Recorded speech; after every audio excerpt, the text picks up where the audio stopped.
I call Jacinda Ardern. Thank you, Mr Speaker. I have it on good authority from my colleague David Clark, who was obviously a Labor representative in the debate on this bill, that it was indeed a good Select Committee process. And of course, that's what Select Committee provides us, as an opportunity to have thorough debate and listen to the public view and sentiment as to the quality of the legislation that we are examining in those committees. Interesting then that we've come out on the side of, after all of that thorough process, having decided that actually our reservations in part consist around whether or not this is being done in the most efficient way, but also I sense a lost opportunity here as well.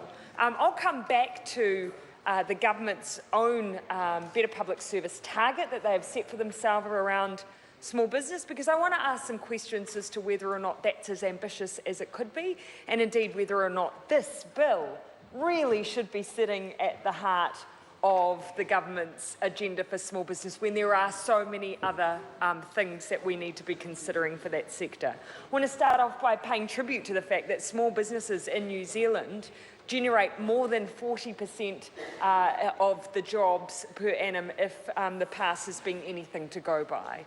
If we want to look at boosting employment in New Zealand, if we want to look at supporting the productive economy, we should be looking at what we do to support small businesses. No argument on that front on the side of the House. That's why Andrew Little used his State of the Nation last year to articulate Labor's view that small business needed to be at the heart of our regional economic development plans, the reason that David Clark and I work so closely together on those issues. But if you ask small business what it is that they want central government to be tackling for them, you will see some common themes. And I roughly like to put them under these generic headings. First, it's about the team.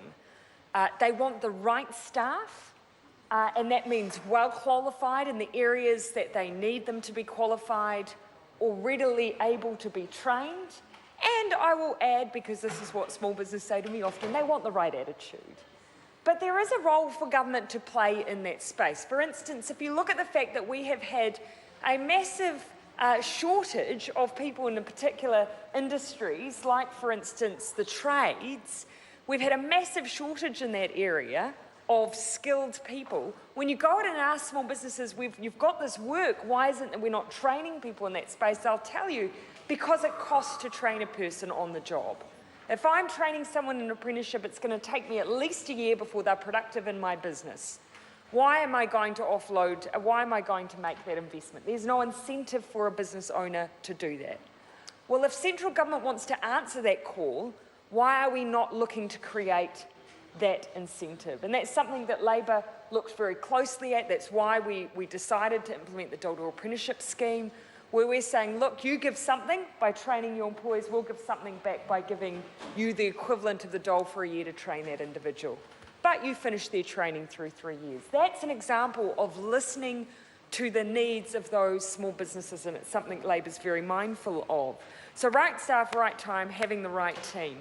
Having the right team, though, almost ignores the fact that actually small business owners themselves have their own needs in terms of training and capacity. If you talk to a lot of small business owners, when they go into the role of becoming a small business owner or manager, often they don't necessarily anticipate the growth they experience, or they will have gone in hoping that actually the ultimate goal was that they'd have the batch, the boat, and more time to spend with their family. They very rarely achieve all three, particularly time. And so we almost need to be asking small businesses to give a little of their time in order to gain a little of their time. And by that I mean capacity building, training. Those are some of the needs that they have articulated. And at the moment, how do we service those gaps? Well, look, banks might offer the odd occasional training as part of their offerings to attract small businesses to them. On the other end of the scale, you have Icehouse with their $20,000 programs that, yes, generate enormous returns for those businesses, but in terms of the cost, it's just unaffordable. So there are massive gains to be made in that space if we partner with those who have some experience in that area and who businesses trust. So that's another area where I think, again, missed opportunity.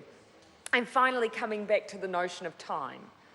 Giving back businesses time to work on their business rather than on the compliance around their business. A massive issue. This is what we all talk about, the cutting of red tape and so on. There are layers to this though, and the government has decided to pick off a layer with its better public service target.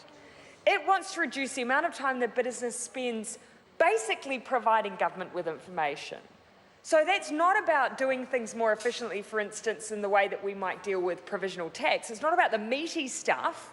It's simply about the form filling. Now, that's not to diminish that that's important, but we could be doing so much more. The government has set themselves a low bar. For instance, cutting 25% off the time it cuts to register a company is probably going to save a company about $40.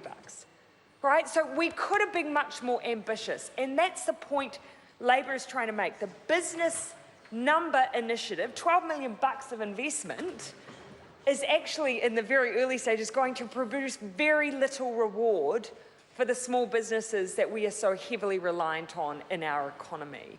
And so that's where I think we would express some disappointment. Why did we not go bigger? And on that note, I just want to say, still waiting for the government to produce their plans around provisional tax. Labor's already presented a very comprehensive plan on a pay-as-you-go regime.